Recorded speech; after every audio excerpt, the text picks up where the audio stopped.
तर एक महत्त्वाची बातमी आहे, येऊरमध्ये गोवंश तस्करीचा कट उधळल्यानंतर गावकऱ्यांनी पोलिसात तक्रार दिली आहे। पोलिसांकडून दखल न घेतल्याचा गावकऱ्यांचा आरोप आहे।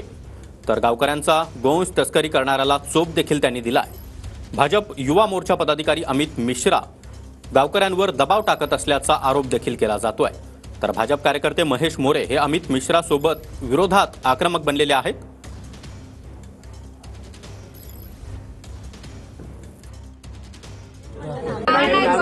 मला माहिती हा सकाळी जाणार घरी असं नाही थोडीच असं जाणार आहे साहेब। तू बोलेन मी ना केले हे नाही। अमित मिश्रा नावाच्या एका मुलाने इकडच्या ग्रामस्थांना फोन करून सांगितलं की आम्ही तुमच्या मदतीसाठी येतो आणि इथे येऊन त्यांनी काय केलं असेल, त्यांनी चक्क सांगितलं की आपण मांडवली करूया, तुम्ही हा विषय सोडून द्या, तुम्ही अजिबात हे पाहिजेत बोला आणि विषय सोडून द्या, पोलीस स्टेशन मध्ये ह्याबद्दल जाऊ नका।